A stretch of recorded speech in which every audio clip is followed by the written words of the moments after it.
उसके बाद मैंने आपको पहले बताया यथास्थिति में पुलिस लॉ एंड ऑर्डर को सॉल्व करके यथास्थिति कोई ऑर्डर नहीं किया। ताला हमारा पड़ा हुआ था तब आपके द्वारा मतलब वीडियो हमारे घर में ताला तो हमने लगाया, वीडियो है उसकी, ताला तोड़ दिया हमारे घर में ताला हम निकालेंगे।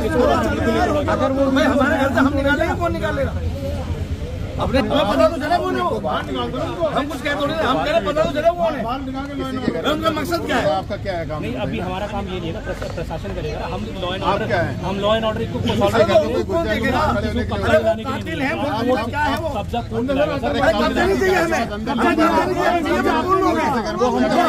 कब्जा घंटे में तो करा नहीं, कब तक करेंगे?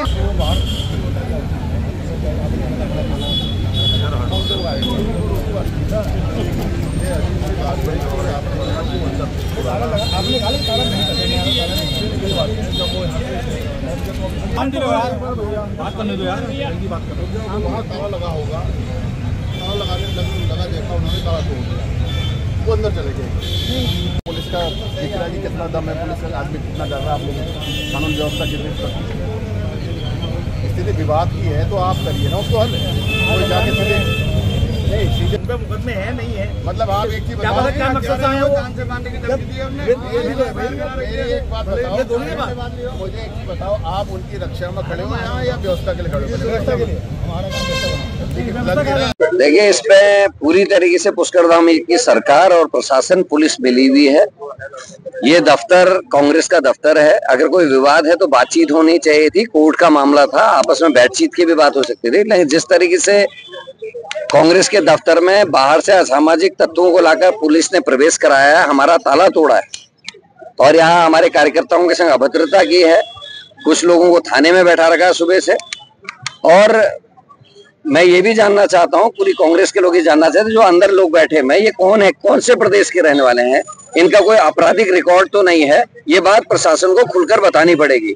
और मुझे लगता है कि वो 2 दिन से लगातार बीजेपी गाली खा रही है। लोग अपने सोशल मीडिया में सीज फायर को लेके बात कर रहे हैं, इंदिरा गांधी जिंदाबाद कह रहे हैं, पुरानी और नई बातों को याद कर रहे हैं।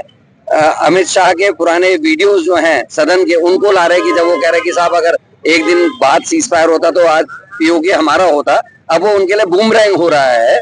तो अब मामले को उत्तराखंड में दबाने के लिए ये घटना घटित कराई गई है पुलिस ने जानबूझ के, ताकि सबका ध्यान इस ओर को चले जाए और जो सीज फायर हुआ है, फौज के शौर्य के ऊपर जो कलंक लगाने का काम सरकार ने किया है, उसको दबाया जा सके। मुझे लगता है उसी कड़ी में हुआ है और पुलिस जानबूझ के इस मामले को खींच रही है।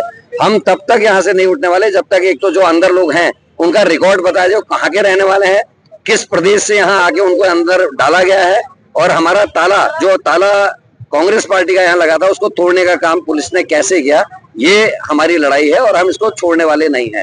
सरकारें आती हैं जाती हैं और अब तो उल्टी गिनती शुरू हो गई, 1-1.25 साल कुल रह गया है चुनाव को। बीजेपी ने डोजर चलाना सिखाया है।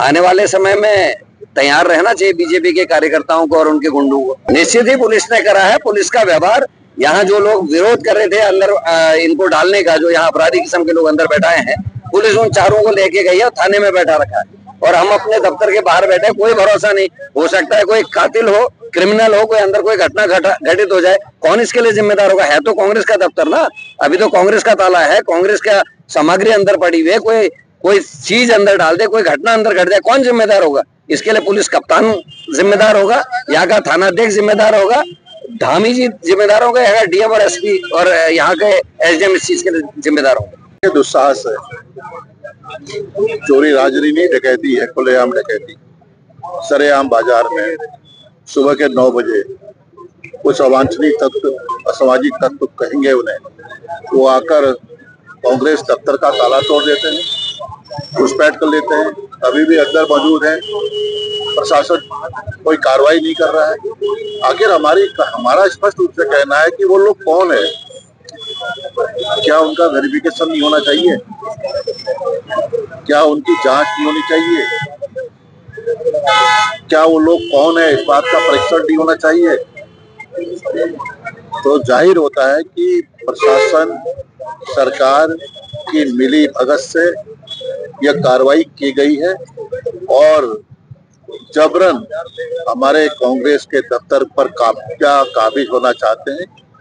और कांग्रेस कार्यकर्ता, हमारे सभी सीनियर लीडर यहाँ पर मौजूद हैं। हमारे प्रदेश कांग्रेस कमेटी के अध्यक्ष करण मेहरा जी हैं, हमारे डिप्टी क्षेत्र लीडर हैं सुमित हरदेव जी हैं, आदेश चौहान जी हैं और हमारे साथी सहयोगी यहाँ पर मौजूद हैं। इस अराजकता को हमने शुरू से कहते आए हैं कि एक गठजोड़ बन चुका है अपराधियों का और सरकार का, और सरकार के इशारे पर निश्चित रूप से इसमें कोई दो राय हो ही नहीं सकती है। सरकार के इशारे पर आज रामनगर की जो शांत नगरी है, वादी है, इस पर इस तरह का दुस्साहस कहिए या सरकार का प्रशय कहिए, प्रशासन की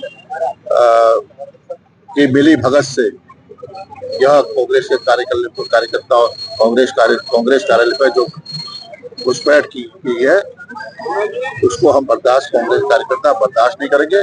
और निश्चित रूप से हम सरकार से कहना चाहते हैं, प्रशासन से कहना चाहते हैं कि अपनी संकटों से बाज आए और इस तरह की घटनाओं से अपने को दूर रखें, और कांग्रेस कार्यकर्ता इस तरह की घटनाओं को बर्दाश्त नहीं करेगा। हाँ, हमारे कांग्रेस के कार्यकर्ताओं को जबरन हमारे कांग्रेस के कार्यकर्ताओं को पुलिस थाने में इन्होंने बैठा रखा है, लाठी चार्ज हुआ है। यहाँ के पूर्व विधायक रंजीत रावत जी पर भी लाठी चार्ज किया गया है। आखिर ये क्या हो रहा है इस प्रदेश में?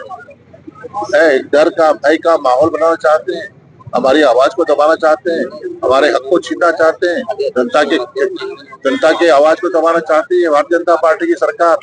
ये बर्दाश्त नहीं करेगी कांग्रेस, हम लड़ाई लड़ेंगे। रामनगर तहसील में पोस्ट ऑफिस के बगल में भूमि के लिए दो पक्षों के बीच में आपसी विवाद हो गया था, जो दोनों पक्षों का आपसी मध्य विवाद है, और इसमें इन दोनों पक्षों के द्वारा पुलिस में तहरीर दे दी गई है। इसकी जांच की जा रही है, पुलिस के द्वारा अग्रिम कार्रवाई की जाएगी। इसकी जांच यदि पुलिस के द्वारा की जाएगी उसके बाद ही आपको बताया जाएगा। आरोप बिल्कुल गलत है, क्योंकि दो पक्षों का मैटर है, दोनों पक्षों का आपसी विवाद है। अगर चाहे तो माननीय न्यायालय के द्वारा इसका निस्तारण किया जा सकता है।